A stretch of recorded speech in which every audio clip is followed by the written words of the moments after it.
This land is your land. This land is my land. From California to from to the Gulf Stream, this land was made for. The original lyric was not for you and me, it was God blessed America for me. Guthrie wrote this song feeling sick about hearing God bless America on the radio. He, as I do, think it's bad theology. He wrote it as a protest against the vast income inequalities that exist in the U.S. and against the suffering of millions in the Great Depression. Guthrie insisted that the land was made for you and me. I thought about that this week, 4th of July. I visited a friend in Southern California. Yes, I preached. I've been to Southern California. I've been back. Where the law is that the beach is free for you and me, public to everyone. And despite that, we went there on the morning of the 4th, and there was a sign put out. It said, for residents who have been here 25 years only or more. I'm happy to say the sign was ignored. We camped out early on a small beach spot, a band of friends and children. We watched as hundreds of young people marched up the beach, ignoring the signs as they went. That is until the high tide, and the beach was very narrow, and they all started coming back the other way. The notion that on the 4th of July that some had access to a public beach seemed relevant to me. The obvious tensions in a place like that, who are the weekenders and who are the residents, came out later in a parade for kids, a golf cart parade. Tiki huts, pink pony and dragon wagon golf carts were set up, and children and families got in them, and there was one guy with no decoration at all who aimed to ruin the whole thing by driving faster than anyone, yelling, "Welcome, weekenders and short-timers," kind of in a sarcastic way. I thought, that's not the spirit of the day. The spirit is, this land is for you and me. All of it was made even more absurd by what was happening on the top of the hill in the beach community neighborhood.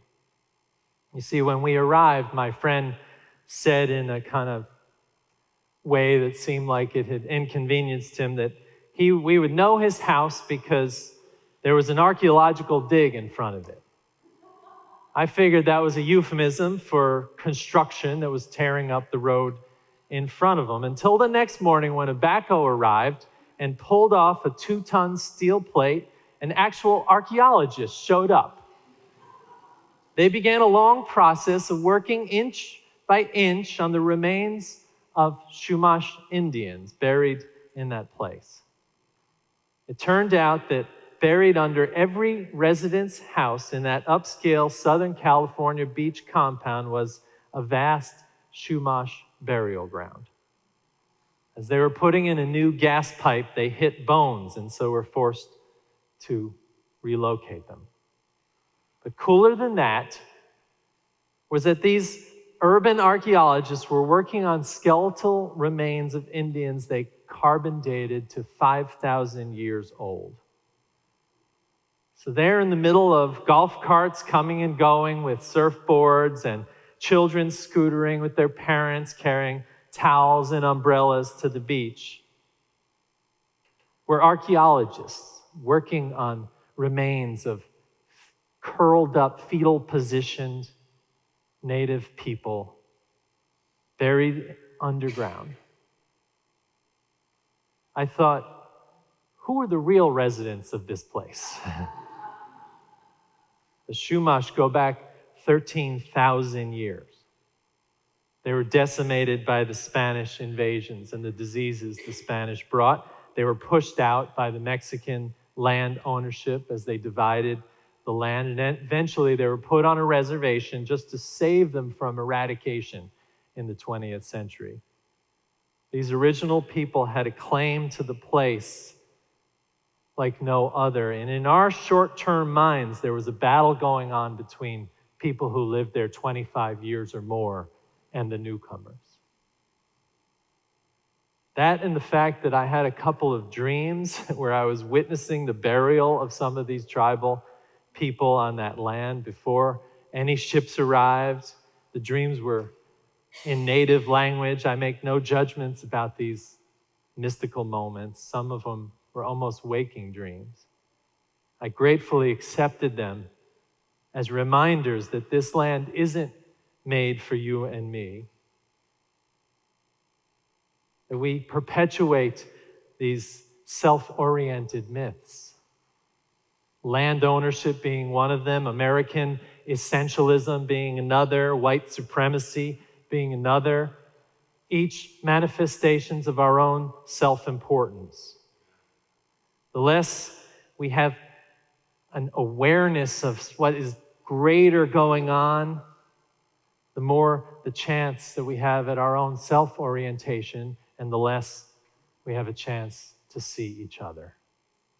The more stressed we are about what we own and don't own, the more stress we are thrust into about our own safety and security, the more we buy the story that this is our country, and by ours I mean the white people who own it. The more we buy that there are enemies at the gate, be they 2-year residents or young people looking for a party up the beach against 25-year residents, or the kinds of battles that happen at the border of our country, the less we are able to see each other clearly, the less we are able to work together or have compassion for each other. I call this the vulture mentality. I don't know if that's a scientific term yet, but I'm going for it. It means the more insecure we are about the resources we have, the less likely we are to cooperate. One strategy, I imagine, is in the midst of our political climate at the moment, to make each and every one of us feel as if our resources are at jeopardy, and thus to turn on each other.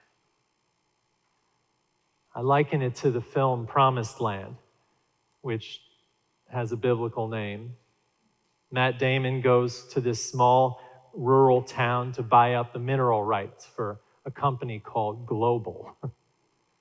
One by one, he convinces the neighboring farms that they are going under, that the neighbor is going to sell, and that if they don't sell, they'll be left with nothing.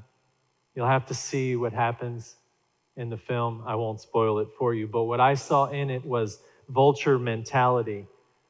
That idea that I have to get mine before I have nothing, versus the idea that if we stick together, we will all be okay. Some neighborhoods in Dallas are starting to look like this vulture mentality. I better sell my house before everyone else does. You know what I'm saying? The leap I'm making is to answer your request today to preach on compassion in a selfish world, because I struggled with this concept of selfish world. Do we live in a selfish world, or are we being told we live in a selfish world? And if we are being told we live in a selfish world, we become like the residents in Promised Land who have to sell off their farms, even to the detriment of everyone else, before they're left with nothing, or stick together. The more we live in self-oriented scenarios that lack a historical view, one that goes back to original residents, that put us at the center of everything, that pit us against neighbor or show us an enemy that really just wants the same thing that we do, the less able we are to cooperate and have compassion for each other. This happens not only in neighborhoods and communities, but also in families. There's a story that Ram Dass tells in his book, How Can I Help? One of my favorite books in the world. He tells a story about a daughter and a mother. The mother has a stroke, and she has to stay with the daughter for a while.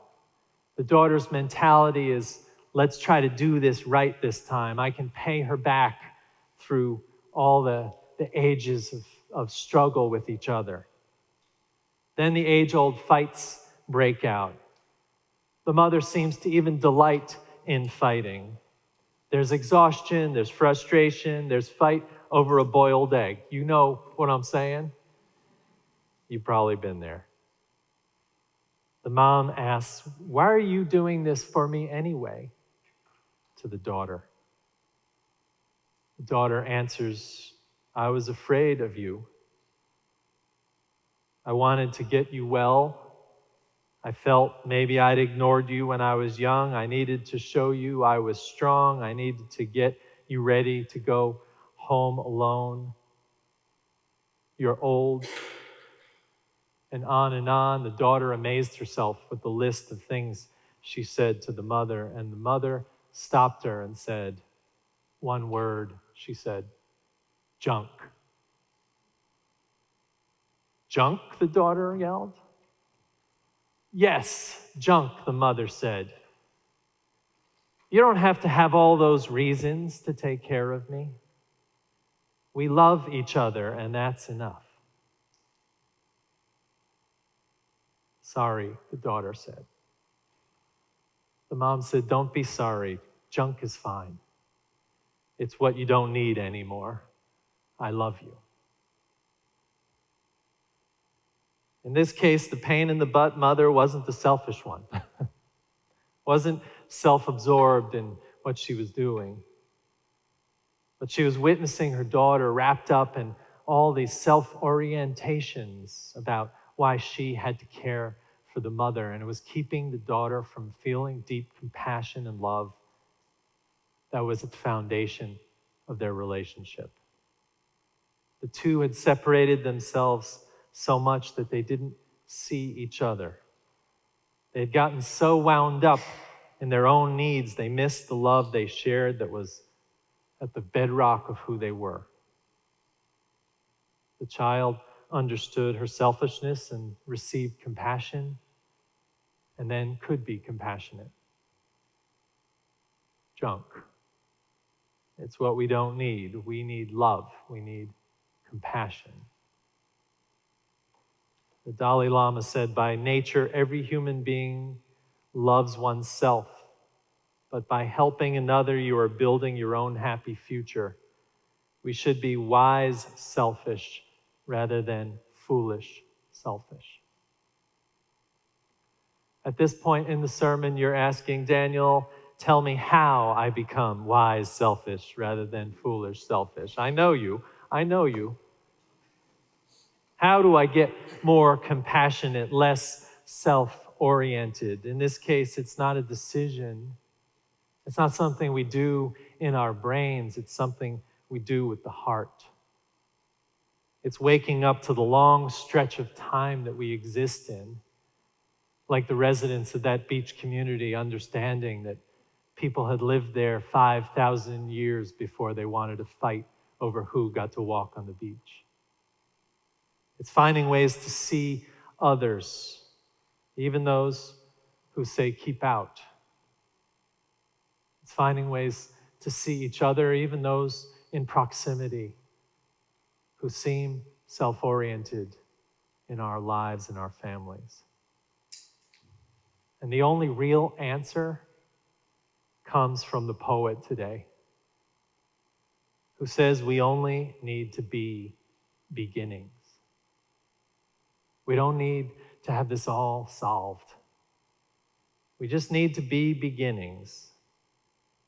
A singer to the songless, a storyteller to the aimless, a befriender to the friendless, the beginning of hope for the despairing, assurance for the doubting, reconciliation for the divided, to become the beginning of freedom for the oppressed, comfort for the sorrowing, friendship for the forgotten, to become a beginning of beauty for the forlorn. sweetness for the sorrowed, gentleness for the angry, wholeness for the broken, of peace for the frightened and the violent of the earth. We need to be able to say, God, help me believe in beginnings. The poet has a lot to say. I might say, God, help me just become awake. That would be enough. This land is your land, our land, a land of time and patience, a natural world into its own right, a place not of borders and enemies, but of us. God bless America and all lands, I say, today and always. And may you be beginnings of hope for each other, hope in a despairing time,